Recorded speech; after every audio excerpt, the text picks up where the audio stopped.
और मैं मध्य प्रदेश की सागर ज़िले की धरती से आकाश चौरसिया आप सबके बीच में उपस्थित हूँ। और पिछले 15 सालों से मैं प्राकृतिक तरीके से जैविक खेती के कार्य को कर रहा हूँ। इसमें बहुत सारी परेशानियों के साथ में हमने इस खेती के काम को शुरू किया और किराए की ज़मीन लेके हमने काम शुरू किया था।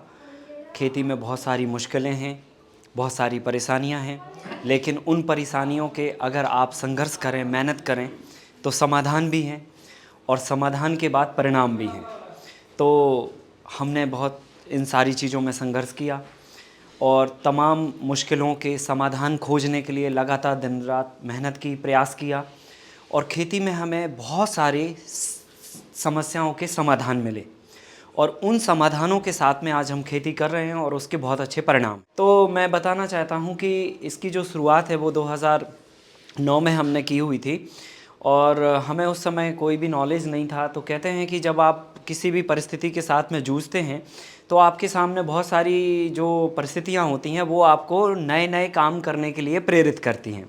हमारे साथ जीवन में भी यही हुआ। 10 डिसमिल ज़मीन थी हमारे पास, वो भी किराए की थी। हमें अपनी ज़मीन हमें नहीं मिली काम करने के लिए और हमारे पास पैतृक फैमिली में भी ज़मीन नहीं थी। बहुत थोड़ी ज़मीन थी, 1 एकड़ ज़मीन थी हमारे पिताजी के नाम पे और 7 भाई और 3 बहनें मिला के 10 बंटवारे थे। तो एक के खाते में 10 डिसमिल यानी कि 4000 वर्ग फीट ज़मीन आ रही थी खाते में। उस पे हमारी पान की पैतृक फार्मिंग होती थी।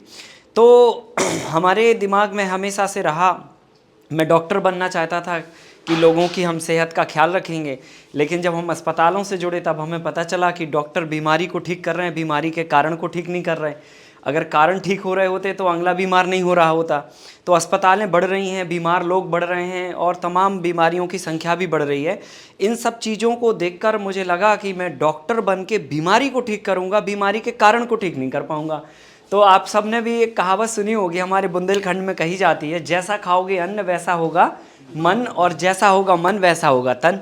तो सारा चीज़ खान पान से जुड़ा हुआ है। जैसा हम अन्न खाते हैं वैसे ही हमारे शरीर में विचार आते हैं और हमारा शरीर भी वैसे ही चलता है।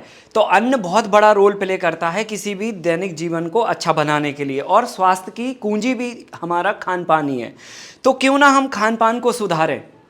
तो मुझे लगा कि डॉक्टर बन के हम लोगों की बीमारी ठीक करेंगे और अगर हम किसान बन जाते हैं तो हो सकता है कि हम बीमार होने के कारण को भी ठीक कर लें, क्योंकि अच्छा अन्न उगाएंगे तो निश्चित तौर पे लोग बीमार नहीं होंगे।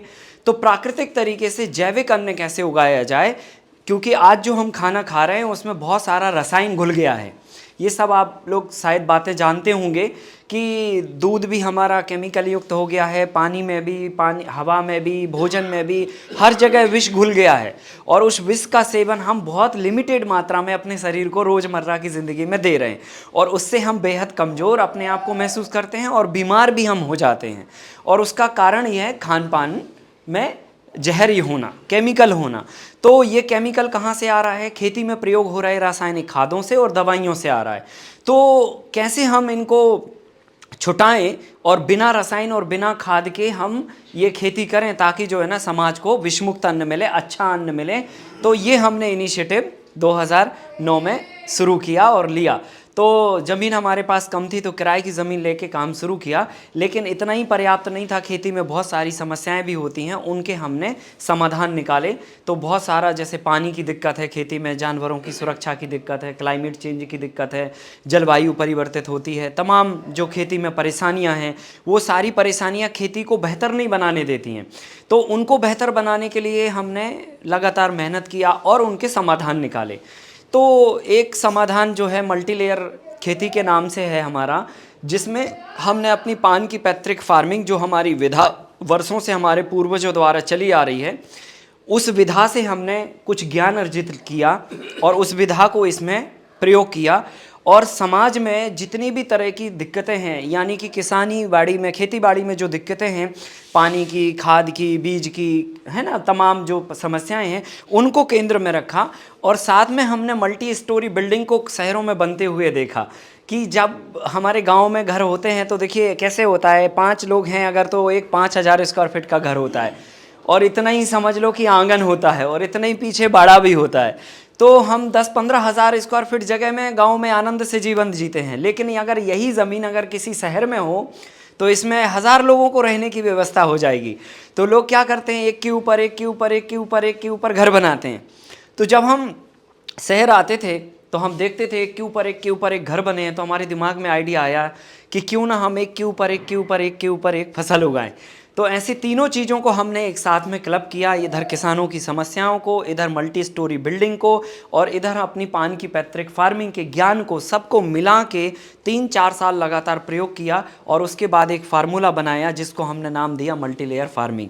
इसमें हम एक साथ एक ज़मीन पे 3 से 4-5 फसलें एक साथ उगाते हैं।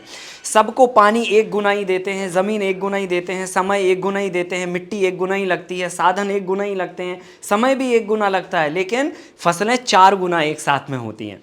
अब ये विज्ञान है कैसे और कैसे काम करता है, तो ये विज्ञान जो है ना, आपको इस विज्ञान को समझना है तो हम जंगलों को उदाहरण मान के इसको समझ सकते हैं।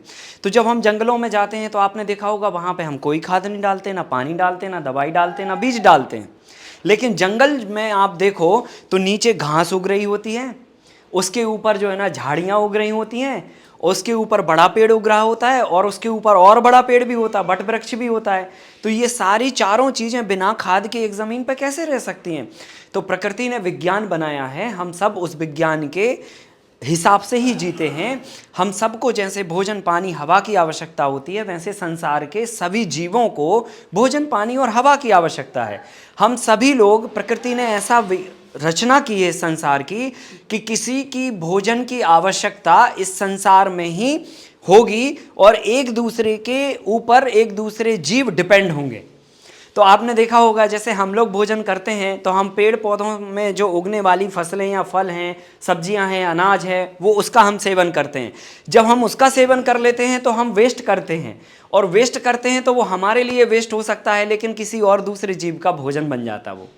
ऐसे प्रकृति ने पूरी व्यवस्था की हुई है कि कौन क्या खाएगा, किसको किसका खाना है, क्या करना है, ये सारा अरेंजमेंट किया हुआ है और उसी के मुताबिक हम अपना जीवन जीते हैं। तो आपने देखा होगा चिड़िया इल्लियाँ खा के भोजन अपना करती है, सांप जो है ना जो है मेंढक खा के अपना भोजन करते हैं, है ना। ऐसे करके सारे जीव एक दूसरे के ऊपर निर्भर है।